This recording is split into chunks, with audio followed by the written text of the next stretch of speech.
Hello, we're Team Crown. Our team members are Jamie Harper, Victor Kaluza, Ung Chun Kai, undergraduates from the University of Edinburgh, and Aura Billy, a postgrad at ETH Zürich. Peter Moyler from ETH Zürich is our faculty advisor. For our setup, we use Ghidra with the Ghidra RISC-V extension from Mumble for RISC-V decompilation. And to upload firmware to the board, we use the JLang USB to JTAG bridge. The USB interface exposes two serial ports where the board and the ESP32 would dump their outputs in, and the JLink toolchain contains a GDB server that we use to debug the firmware. Powering the board on exposed the Wi-Fi AP with a host we could netcat into for each challenge. In the end, we managed to solve 11 out of the 19 challenges.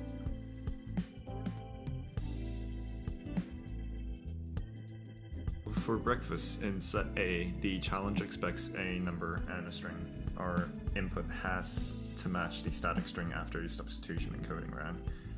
The substitution table is rotated by amount specified in our input, so we tried a bunch of number of rotations and its corresponding strings. With 4, we found a legible string that says it's not Baconian, and that solves this challenge. For burst, we need to enter 3 numbers that satisfy an equation, so we let the second number be -2, which turns the whole thing into the first number minus the third number. Now we just have to pad the second number and make sure the first and third number are within a certain range to solve this equation.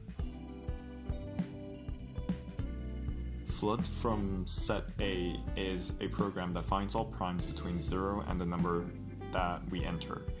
There is a cap at 9999, but it forgot to check for other ASCII bytes between 0x20 and 0x30, which led to an integer overflow if something like an exclamation mark was entered. So if the loop runs long enough, we trigger a time-based interrupt, which would receive more bytes from us and would set flood n to 0 if it passes a certain threshold. That is the winning condition. We have a ciphertext that has an index of coincidence of 0.05894 and a frequency distribution similar to English, like there's a lot of e's. This suggested that it was not a substitution cipher, and for the analysis showed that it was columnar transposition cipher of length 5. Which just says, you mean to tell me that my classical cipher isn't secure? cr0wn, this challenge's name is Morse spelled backwards, so we read Morse off the LVD on the board. Just kidding.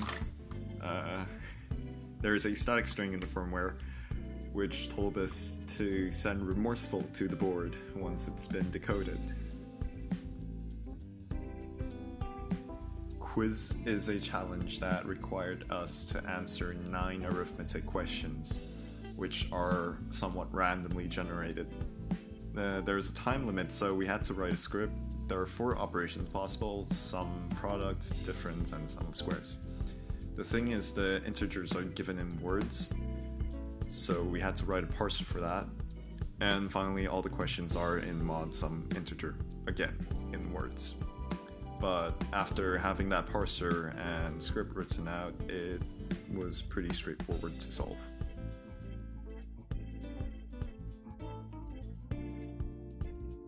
Sequence has a function that generates a, sequence at the start of the challenge. It's always the same, so we inserted 2 breakpoints and read the values we have to give the board from the registers at those branches.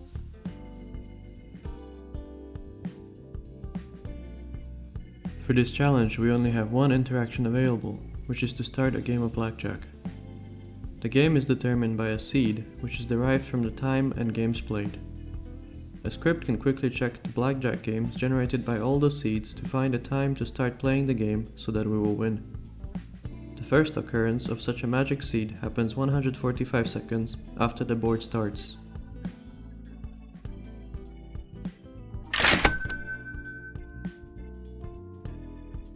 recycle. This is a one-time pad we use with the plaintext generated from a word list. We solve this by collecting a few ciphertexts, then applying a kind of known plaintext attack, also known as a crib dragging attack.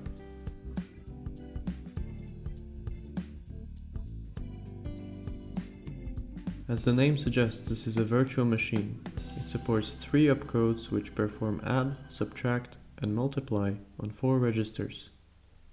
The goal is to make the value of register 2 and 3 be the same, with register 1 initially being set to 1, register 2 set to 2, and so forth. Input 0221 will add the value of register 1 to register 2 and store the result in register 2.